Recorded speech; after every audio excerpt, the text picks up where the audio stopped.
इतिहास में भारत की छवि लगातार बदलती रही है, क्योंकि इसकी सीमाएं घटती बढ़ती रही हैं और संस्कृतियों के आपस में मिलने के बावजूद उनमें खींचतान चलती रही है। छोटी छोटी रियासतों में बटे हुए लोगों के देश में तमाम मुश्किलों और फिर से उठ खड़े होने की चाहत से गुजरकर भारत ने अपना सिर उठाया। अब पहली बार सामने आई पुरानी फिल्मों से आप इतिहास की सबसे कमाल की कहानियों में से एक की दुर्लभ झलक देख सकते हैं। ये ब्रिटिश साम्राज्य का नगीना था जो आगे चलकर एक आजाद देश बना। पेश है भारत के बनने की कहानी, इंडिया इमर्जेस।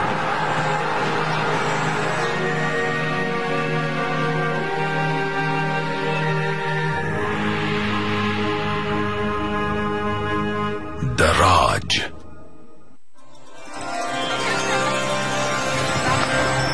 उन्नीसवीं सदी का आखिरी दौर।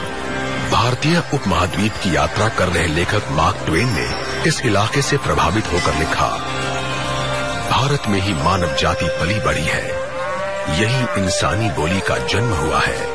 इसे ऐतिहासिक गाथाओं और परंपराओं की दादी और परदादी कहा जा सकता है।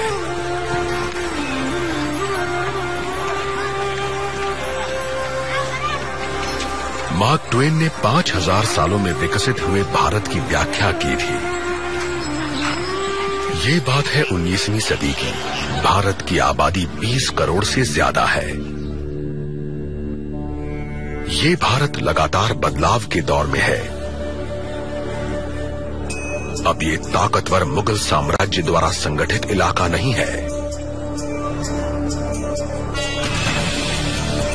अपने सबसे अच्छे दौर में मुगल शासन उत्तर में अफगानिस्तान के पहाड़ों से लेकर भारतीय उपमहाद्वीप के सबसे दक्षिणी छोर तक फैला था।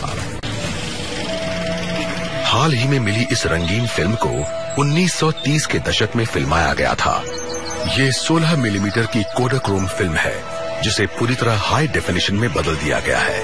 ये मध्यकालीन भारत की एक झलक है, जिसके ज्यादातर हिस्से पर मुगल राज करते थे।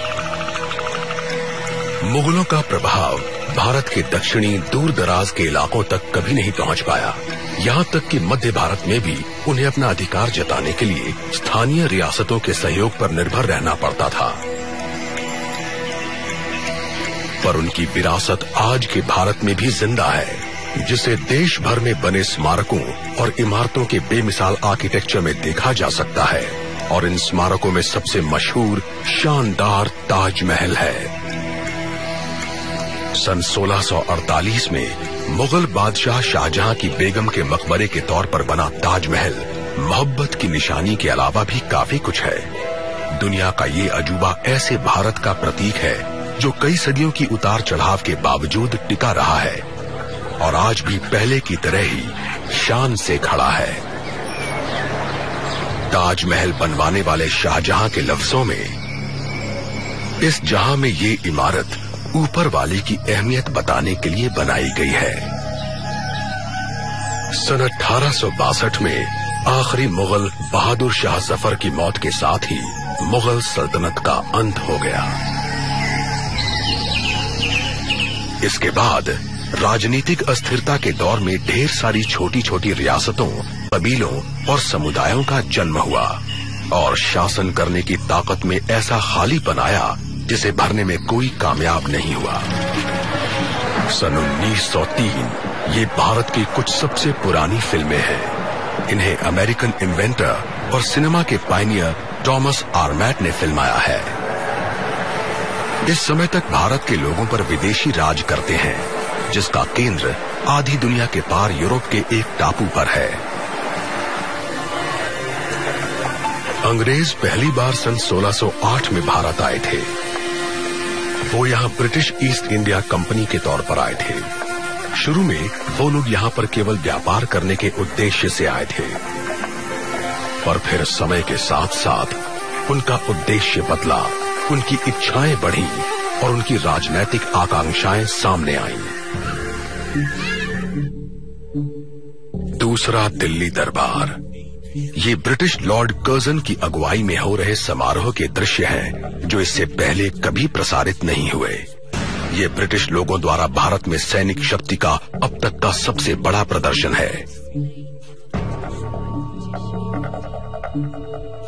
भारत में संसाधनों की भरमार है। ईस्ट इंडिया कंपनी ने उन संसाधनों पर एकाधिकार करने के साथ साथ अपना सैनिक और प्रशासनिक प्रभाव भी बढ़ा लिया है। इसने स्थानीय लोगों के विद्रोहों को कुचल दिया है, जिनमें सन 1857 का सैनिक विद्रोह भी शामिल है। अब सत्ता ईस्ट इंडिया कंपनी से ब्रिटेन के राज घराने के हाथों में जाने वाली है। सन 1858 की अपनी घोषणा में तत्कालीन ब्रिटिश मोनार्क क्वीन विक्टोरिया ने कहा,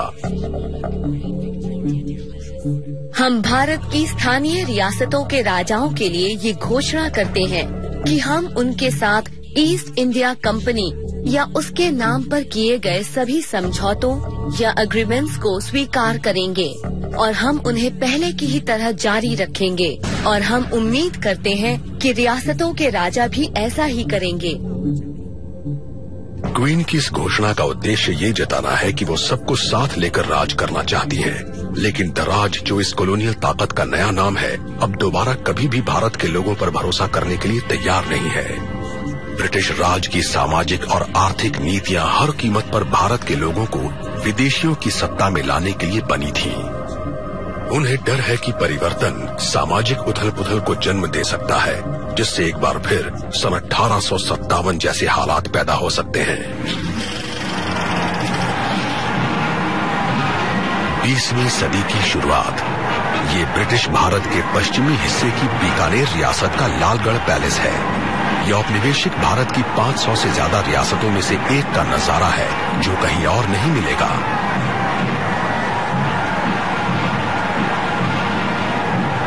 ये इंपीरियल वॉर कैबिनेट में अकेले गैर ब्रिटिश प्रतिनिधि महाराजा गंगा सिंह की पोती के शाही विवाह का अवसर है। ये चमक दमक एक शानो शौकत वाली ट्रेडिशनल लाइफस्टाइल की झलक दिखलाती है, लेकिन ये सिर्फ ऊपरी दिखावा है। अब भारत पर अंग्रेजों का राज है और ये दो प्रशासनिक सिस्टम्स में बटा हुआ है। भारत के 60% हिस्सों पर अंग्रेजों की हुकूमत चलती है। बाकी का 40% हिस्सा रजवाड़ों का है, जिन्होंने अंग्रेजों के साथ समझौते कर लिए हैं।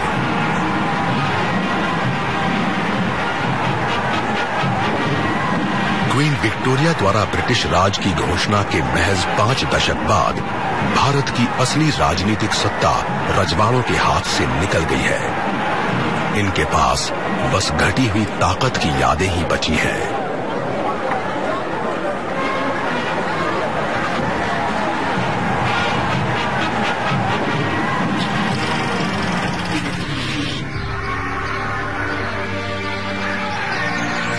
ये हैदराबाद की एक रियासत से मिले बाघ के शिकार के दृश्य हैं।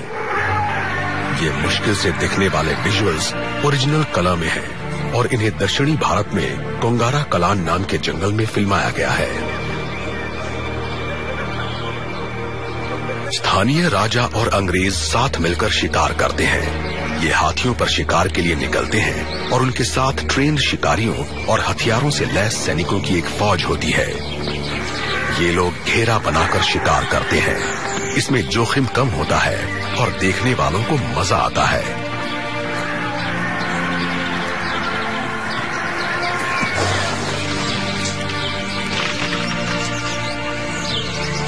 मौजूदा बिहार की एक रियासत बनेली के राजा के शब्दों में इसमें शिकार इस तरह किया जाता था। जंगलों में बाघों को लुभाने के लिए भैंस के बछड़े बांध दिए गए। बाघ के छिपे होने की जगह को घेरने के लिए लगभग 50 हाथी भेजे गए। फिर घेरा तैयार हो जाने पर 2 हाथियों को उस घेरे में जाकर बाघ को छिपने की जगह से निकालने का हुक्म दिया गया।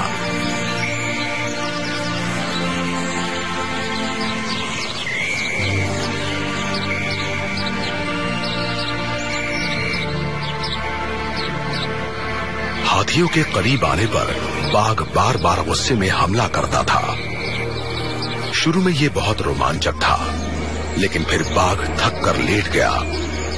रोज इस तरह के 2 या 3 घेरों के साथ मैंने सैकड़ों बाघों का शिकार देखा है। 20वीं सदी में बाघ का शिकार ब्रिटिश राज का प्रतीक बना रहा। ब्रिटिश राज ने महाराजाओं को ऐसे समझौते करने के लिए मजबूर कर दिया है जिससे उनके ज्यादातर अधिकार खत्म हो गए। ज्यादातर रजवाड़ों को अपने दरबार में तैनात ब्रिटिश रेजिडेंट के दखल को झेलना पड़ता है। दर्राज ने भारतीय राजाओं की राजनीतिक, आर्थिक और सैनिक ताकत खत्म कर दी। और देखने में ऐसा लग सकता है कि बाघों की तरह रियासतों के राजा भी बहुत ताकतवर हैं, लेकिन 20वीं सदी की शुरुआत तक इनकी स्थिति बहुत कमजोर हो चुकी है।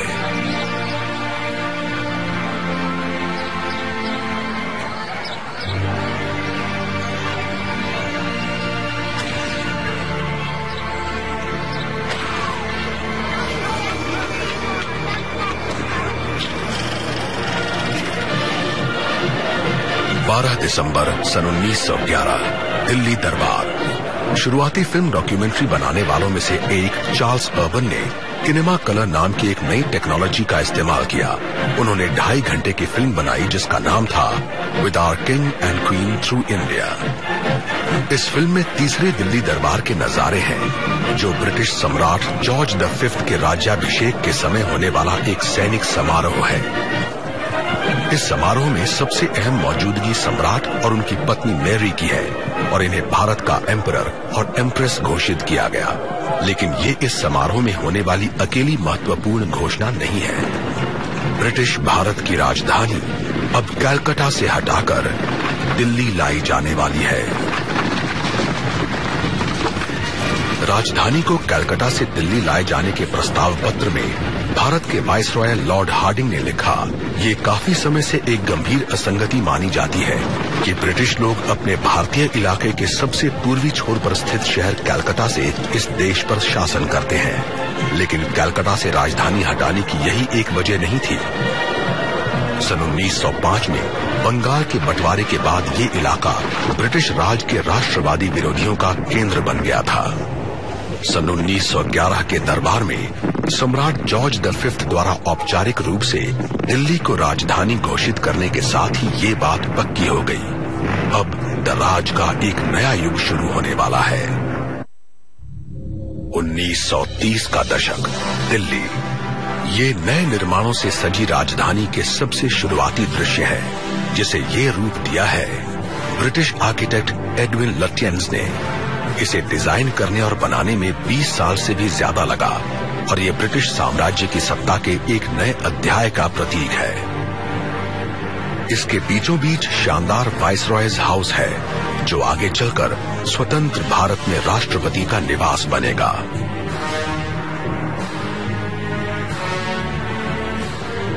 हिस्टोरियन मालविका सिंह और रुद्रांशु मुखर्जी ने अपनी किताब new Delhi making of a capital में बताया है कि लुटियंस ने कितनी बारीकी से काम किया था। उन्होंने इंडियन ट्रेडिशंस का बखूबी अध्ययन किया, खासियतों और प्रतीकों की खोज की, स्थानीय निर्माण सामग्री की डायरेक्टरी तैयार की, धार्मिक और सेक्युलर दोनों तरह की कला और कारीगरी की खासियतों को जमा किया और इन सबको आपस में मिलाकर एक हाइब्रिड स्टाइल बनाने की कोशिश की। एक नई शानदार राजधानी का निर्माण ब्रिटिश राज की साम्राज्यवादी सत्ता के सबसे अच्छे दौर का प्रतीक बन गया। भारत अब धीरे धीरे लेकिन लगातार बदलने लगा है। 1930 का दशक, ब्रिटिश भारत के पूर्वी हिस्से की बंगाल रियासत। ये दार्जिलिंग की टॉय ट्रेन है, जिसे अंग्रेजों ने भारत पर अपनी हुकूमत के सबसे अच्छे दौर में सन 1879 में बनवाया था। बंगाल के न्यू जलपाईगुड़ी और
इसके बावजूद ये सवाल उठता है कि क्या आधुनिक सुधारों ने सचमुच भारतीयों की जिंदगी को बेहतर बनाया है? इस समय तक भारत के लोग ब्रिटिश सत्ता के अधीन रहते हैं। ब्रिटिश राज में सरकार में उनकी भागीदारी ना के बराबर है और ये आर्थिक और सामाजिक रूप से बहुत पिछड़ी हुई हालत में है।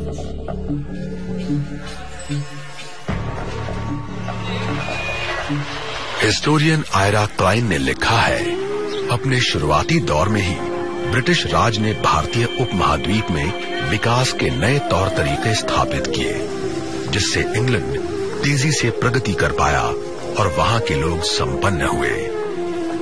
पर क्लाइन का एक सवाल है, फिर वेस्टर्न प्रोग्राम्स की कामयाबी ज्यादा बड़े पैमाने पर नजर क्यों नहीं आई और इकोनॉमिक डेवलपमेंट की पॉलिसीज ने 20वीं सदी के मध्य तक भारत के ज्यादातर लोगों को गरीबी रेखा के नीचे कैसे पहुंचा दिया, जहां लोग मुश्किल से अपना पेट भर पाते हैं। 20वीं सदी के आगे बढ़ने के साथ ही अब तमाम भारतीय लोग गरीब से लेकर अमीर तक ये सवाल पूछने लगे हैं। अपनी दोस्त को लिखे एक पत्र में मैसूर रियासत के दीवान या प्रधानमंत्री सर मिर्जा इस्माइल ने लिखा, मैं बढ़िया शिक्षा और हायर पोस्ट के साथ खुशकिस्मत लोगों में से एक हूँ, लेकिन कई बार मुझे बहुत निराशा होती है। मेरे स्टेटस और मेरी कामयाबियों के बावजूद लगभग सभी ब्रिटिश लोग मुझे अब भी अपने से नीचा समझते हैं। वो ये नहीं समझ पाते कि वो जिस भारत की बात करते हैं वो ब्रिटिश लोगों की बनाई हुई चीज है और उनके जाने के बाद वो ज्यादा समय तक नहीं चलेगी। भारत में लोगों का विचार फिर से बदलने लगा है और इस बार वो अपने शासन पर विचार कर रहे हैं। इसने गांधी जी जैसे जाने माने नेताओं के लिए पूरे देश में स्वतंत्रता आंदोलन की शुरुआत करने के लिए जमीन तैयार कर दी और एक बार शुरू होने पर इस आंदोलन को रोकना मुश्किल साबित होगा। इस बीच ब्रिटिश साम्राज्य आधुनिक काल में सबसे हिंसक आंदोलन से गुजरने वाला है।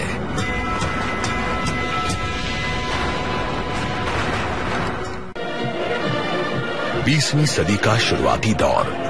ब्रिटिश हुकूमत एक बड़ी साम्राज्यवादी शक्ति है और भारत इस साम्राज्य के सबसे अहम नगीनों में से एक है। लेकिन यहां अब अशांति है और ये 3 दशकों से पनप रही है। 19वीं सदी के आखिरी वर्षों में यहां की अशांति ने राष्ट्रीय चेतना को जन्म दिया और आखिरकार इससे इंडियन नेशनल कांग्रेस यानी भारतीय राष्ट्रीय कांग्रेस के गठन की बुनियाद पड़ी। इस संगठन का विचार सबसे पहले एक अंग्रेज नागरिक एलन ऑक्टेवियन ह्यूम ने रखा था, लेकिन कांग्रेस भारतीय नेतृत्व वाला एक राजनीतिक संगठन है जो ब्रिटिश राज में भारतीयों की समस्याओं का समाधान चाहता है। सन 1914 में ये भारत में ब्रिटिश राज के सबसे जबरदस्त राजनीतिक विरोधी के रूप में पनपा, लेकिन अब जंग की दस्तक सुनाई दे रही है।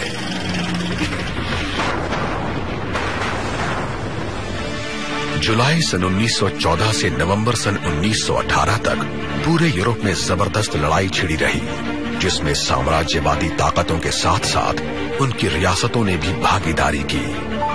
ब्रिटेन, फ्रांस और रूस ने एक गठबंधन बनाया, जिसमें बाद में अमेरिका, जापान और अन्य देश भी शामिल हो गए। इन्होंने साथ मिलकर जर्मनी और ऑस्ट्रिया हंगरी का सामना किया। ब्रिटिश भारत ने भारतीय सेना को जंग में उतारा। दुनिया में किसी उपनिवेश की सबसे बड़ी वॉलंटियर आर्मी में यहाँ के 12,70,000 सैनिक शामिल हुए।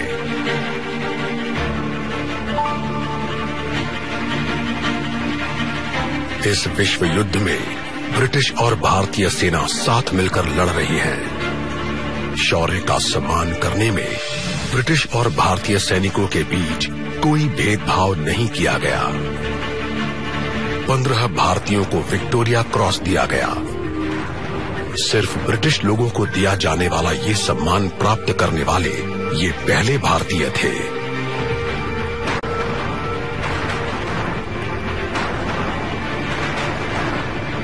लगभग 75,000 भारतीय सैनिक मारे गए और इनमें से कईयों ने विदेशी जमीन पर दम तोड़ा और लाखों सैनिक घायल हुए। दिसंबर सन 1917, जेरूसलम। ये ब्रिटिश जनरल एडमंड एलनबी द्वारा डोम ऑफ रॉक पर सम्मान व्यक्त करने के दुर्लभ दृश्य है। इनके साथ भारतीय घुड़सवार सेना और लैंसर्स के 4 डिविजन्स हैं। भारतीय सेना फिलिस्तीन से तुर्कों को बाहर निकालने में कामयाबी का जश्न मना रही है। नवंबर सन 1918 तक जर्मनी ने समर्पण कर दिया और जंग खत्म हो गई, लेकिन कोई भी इससे सही सलामत नहीं बचा है। इस विश्व युद्ध ने जीतने वाले को भी उतना ही नुकसान पहुंचाया है जितना हारने वाले को। ब्रिटिश साम्राज्य को भी अपने देश में भारी नुकसान झेलना पड़ा है।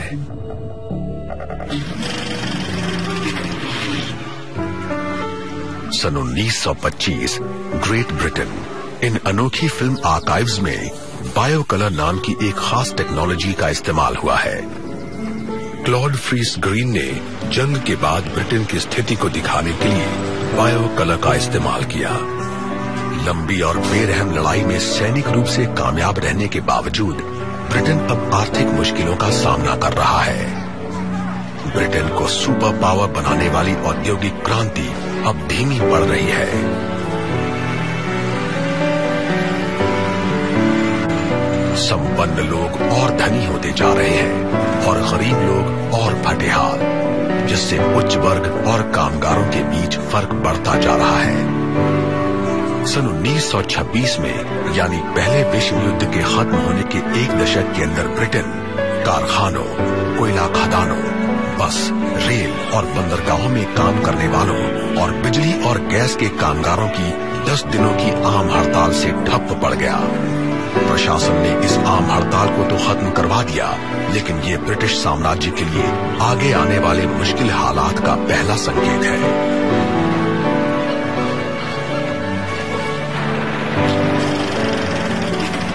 इस बीच प्रथम विश्व युद्ध के बाद के भारत में भी एक नई असंतुष्टि पनप रही है। जंग शुरू होने पर भारत के रजवाड़ों के साथ साथ ज्यादातर जनता ने लड़ाई में ब्रिटेन का साथ दिया था। भारतीय सैनिक अपनी मर्जी से अंग्रेजों के लिए लड़े थे और रियासतों ने युद्ध के लिए अपने खजाने खोल दिए थे।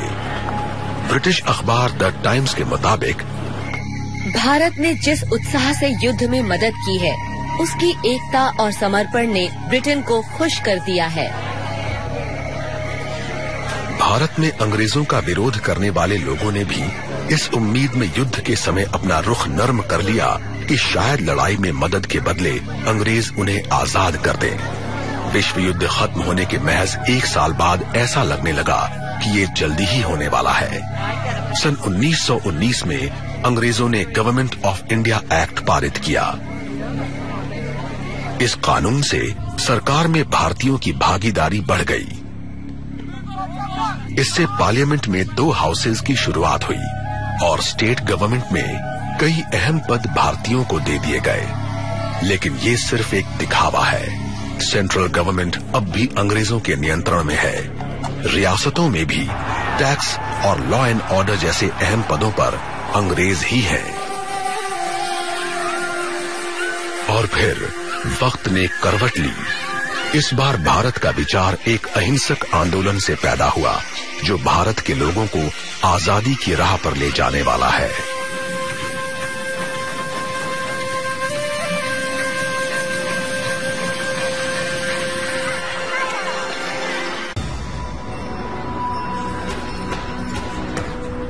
ये भारतीय स्वतंत्रता संग्राम के सबसे जाने माने नेता और साम्राज्यवादी ब्रिटिश राज के लिए सबसे बड़े खतरों में से एक मोहनदास करमचंद गांधी के खास दृश्य है। इन्होंने रंगभेदी मुल्क साउथ अफ्रीका में 2 दशकों तक वकालत की है। जनवरी सन 1915 में ये भारत लौटे। साउथ अफ्रीका में रंग भेद के अनुभव ने इन्हें स्वराज के लिए आंदोलन करने की प्रेरणा दी। आप सबसे विनती है कि आप ब्रिटेन में बनी चीजों का बहिष्कार करें। भारत की आजादी के इस पहले आह्वान ने सिर्फ उच्च वर्गों को ही नहीं, बल्कि हर वर्ग के भारतीयों को आकर्षित किया। सन 1920 तक गांधी ने भारतीय राष्ट्रीय कांग्रेस का नेतृत्व संभाल लिया। और ये ब्रिटेन में बनी चीजों के बहिष्कार जैसी सविनय अवज्ञा जैसे आंदोलनों की अगुवाई करने लगे। सम्मान से लोग गांधी को महात्मा कहते हैं और इन्होंने अहिंसक विरोध की शुरुआत की। ये लगातार विरोध और अपने मत पर कायम रहने का ऐसा तरीका था जो आजादी की लड़ाई में बिल्कुल नया था। अन्य राष्ट्रीय नेताओं के साथ गांधी भी भारत के विचार में सबसे जबरदस्त बदलाव की प्रेरणा देने वाले लोगों में से थे। ये एक स्वतंत्र और डेमोक्रेटिक नेशन का विचार था जिस पर यहाँ के लोग डेमोक्रेसी में शासन करें। मैं खुद को सिपाही मानता हूँ, शांति का एक सिपाही।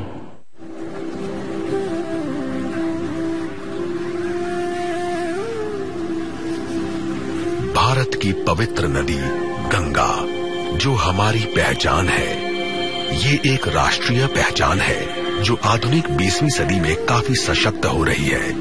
लगभग 2 सदी की गुलामी के बाद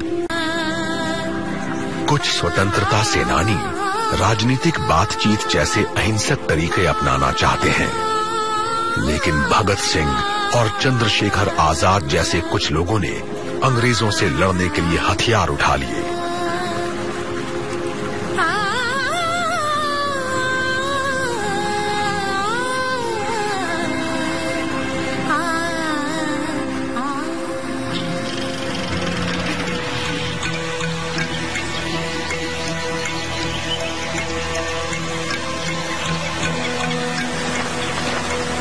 अंग्रेजों ने बड़ी बेरहमी से इसे दबा दिया। सन 1930 में कांग्रेस ने सन 1882 के उस दमनकारी कानून के खिलाफ आंदोलन शुरू किया जिसमें नमक बनाने और बेचने पर भारी टैक्स लेने का प्रावधान था। मार्च सन 1930 के अपने एक पत्र में गांधी ने वाइसरॉय लॉर्ड अर्विन को लिखा कि ये औपनिवेशिक सत्ता का एक कड़ा कानून है और भारतीय लोगों पर इसका बहुत बुरा असर पड़ रहा है। हालांकि मैं भारत में ब्रिटिश शासन को एक अभिशाप मानता हूं, लेकिन मैं अंग्रेजों को दुनिया के बाकी लोगों से बुरा नहीं मानता। और मैं ब्रिटिश शासन को अभिशाप इसलिए मानता हूं क्योंकि इसने लगातार शोषण वाली एक व्यवस्था और ऐसे खर्चीले सैनिक और नागरिक प्रशासन के जरिए करोड़ों भारतीयों को बदहाल कर दिया है जिसका खर्च ये देश नहीं उठा सकता है। इसने राजनीतिक रूप से हमें अंग्रेजों का गुलाम बना दिया है। इसने हमारी सभ्यता की बुनियाद खत्म कर दी है और हम कायर असहाय लोगों का देश बनकर रह गए हैं।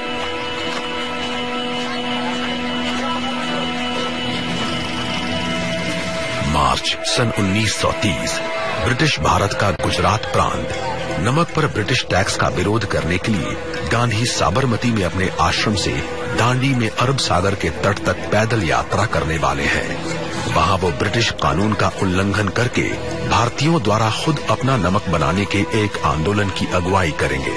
लॉर्ड अर्विन को लिखे गए अपने पत्र के अंत में उन्होंने बातचीत का प्रस्ताव रखा।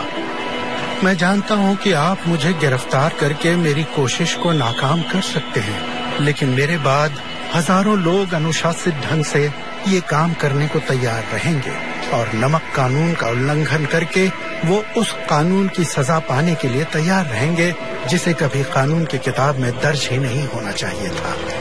मैं आपको बेवजह मुश्किल में नहीं डालना चाहता। अगर आप इस मुद्दे पर मुझसे आगे बातचीत करना चाहते हैं और इस पत्र को प्रकाशित नहीं होने देना चाहते हैं तो आपका टेलीग्राम मिलते ही मैं इसे रोक दूंगा। अर्विन ने इसका कोई जवाब नहीं दिया। इसकी बजाय उसने गांधी को गिरफ्तार करने का हुक्म दिया, लेकिन इससे बिना डरे गांधी जी ने जेल में अनशन शुरू कर दिया। विरोध के ऐसे अनोखे तरीकों ने गांधी जी की महात्मा वाली छवि और भारत की जनता पर उनकी पकड़ को और मजबूत कर दिया। अक्टूबर सन 1931 ग्रेट ब्रिटेन। गांधी लंदन पहुंचे और ब्रिटेन की जनता उनसे बहुत सम्मान से मिली, लेकिन ब्रिटिश हुकूमत को अपने पक्ष में करना इतना आसान नहीं है। उस साल फरवरी में जाने माने राजनेता और आगे चलकर ब्रिटेन के प्रधानमंत्री बनने वाले विंस्टन चर्चिल ने गांधी के बारे में लिखा। मिस्टर गांधी को देखकर मुझे बहुत घिन आई। ये मिडिल टेम्पल के एहसान फरामोश वकील हैं और अब पूरब के फकीर की तरह आधे कपड़े में ये किंग एम्परर के रिप्रेजेंटेटिव से बराबरी पर बातचीत करने के लिए वाइस रीगल पैलेस की सीढ़ियों पर चढ़ रहे हैं। लेकिन गांधी जी की दिलचस्पी सिर्फ ब्रिटिश राज की नींव हिलाने में नहीं है। आजाद भारत के इनके सपने में ये भी शामिल है कि यहाँ के लोग अपने आप को पहचाने और अपनी सबसे पुरानी सामाजिक बुराइयों को दूर करें।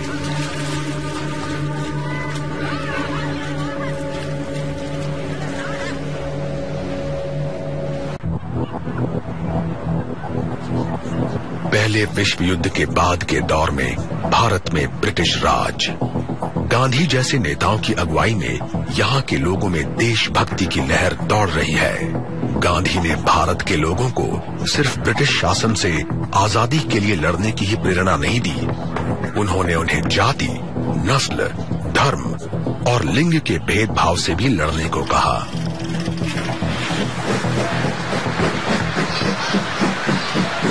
सन 1932 ब्रिटिश भारत में दिल्ली से महज 160 किलोमीटर पूरब में स्थित मुरादाबाद, ये यहाँ के उस दलित समुदाय के लोगों के कुछ दुर्लभ नजारे हैं जो हिंदू समाज में सबसे नीचे माने जाते हैं। ब्रिटिश भारत में दलित बहुत फटे हाली में रहते हैं। इनकी बस्तियां सबसे अलग थलग होती हैं और इन्हें ऐसे काम दिए जाते हैं जो हिंदू धर्म ग्रंथों के अनुसार अशुद्ध है। हिंदू समाज को नहीं मानने वाले पश्चिमी शासकों के होने के बावजूद ब्रिटिश राज के दौरान भी भारतीय समाज में छुआछूत जैसी बुराइयां मौजूद हैं। गांधी जी का मानना है कि अगर भारत को आगे बढ़ना है तो छुआछूत जैसी बुराइयों को खत्म होना चाहिए। इन्होंने दलित समुदाय को एक नया नाम दिया, हरिजन, यानी ईश्वर के लोग। इसके साथ ही इन्होंने दलित समुदाय के लोगों के साथ खाने, मिलने जुलने और प्रार्थना करने जैसे सार्वजनिक रूप से दिखाई देने वाले कामों की मदद से लोगों को समझाने की कोशिश की।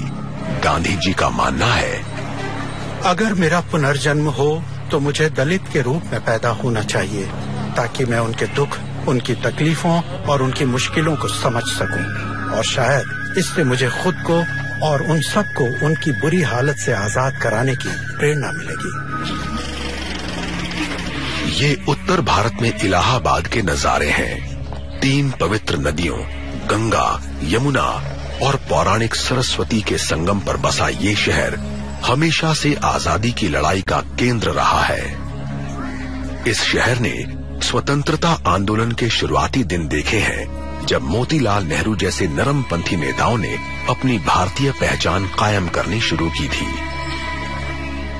ये मोतीलाल नेहरू के पुत्र जवाहरलाल नेहरू का जन्म स्थान भी है जो आगे चलकर आजाद भारत के पहले प्रधानमंत्री बनेंगे। जवाहरलाल नेहरू राष्ट्रीय चेतना की एक लहर की अगुवाई करते हैं। गांधी जी की तरह इन्होंने भी पश्चिम में वकालत की पढ़ाई की है। ये भारत की आजादी के पक्के इरादे के साथ अपने देश लौटे हैं।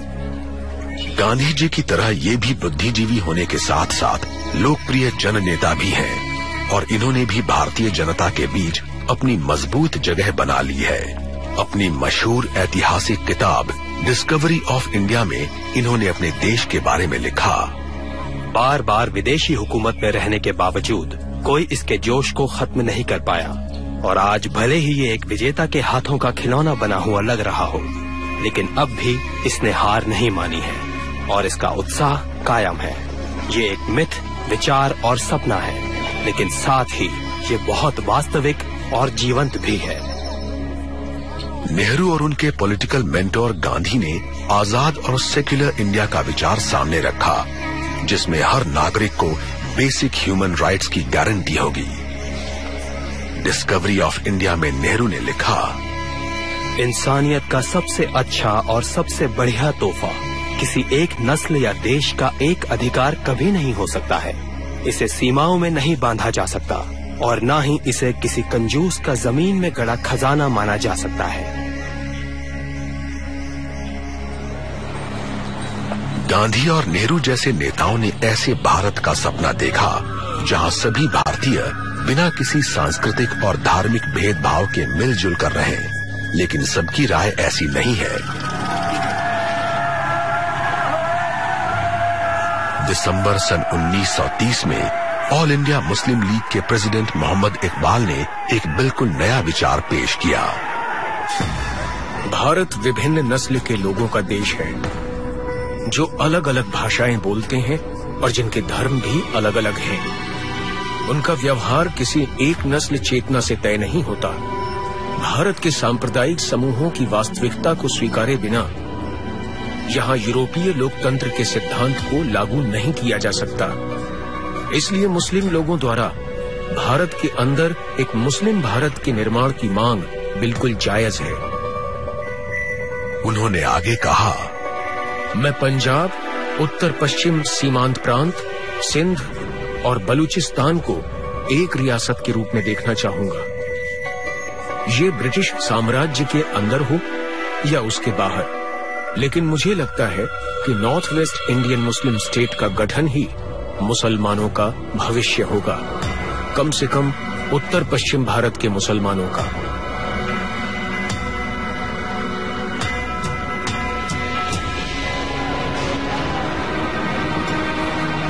ये पाकिस्तान के विचार का जन्म है, लेकिन ये कई सदियों से चले आ रहे तनाव का नतीजा है। सभी भारतीय अंग्रेजों से आजाद होना चाहते हैं, लेकिन सांप्रदायिक तनाव का भारत के भविष्य पर बुरा असर पड़ेगा।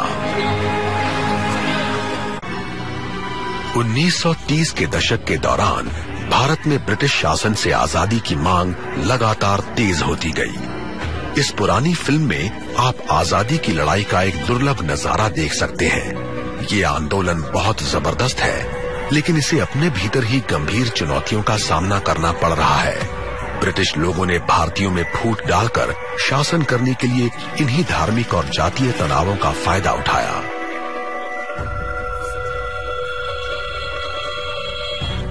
सितंबर 1932 गांधी जी ने ऊंची और नीची जातियों के लिए अलग अलग राजनीतिक प्रतिनिधित्व बनाने की ब्रिटिश नीति के विरोध में अनशन शुरू कर दिया।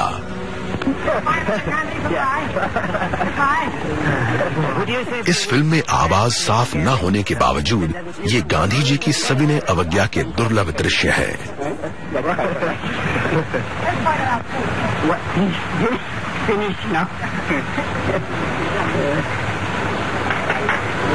That's lovely.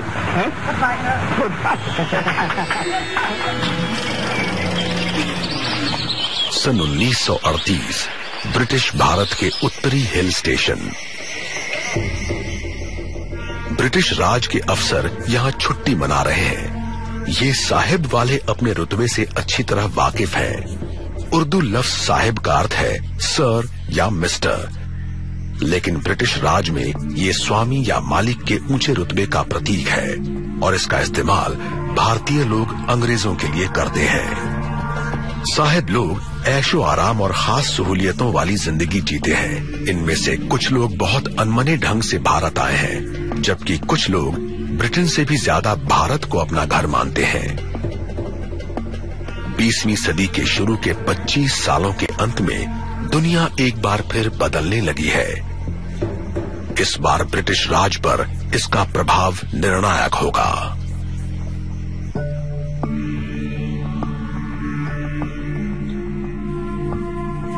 200 वर्षों से ज्यादा समय से ब्रिटेन भारत पर राज कर रहा है। द राज अब तक देश में चल रहे आंदोलनों के साथ साथ पहले विश्व युद्ध से पैदा हुई मुश्किलों से भी लड़ने में कामयाब रहा है।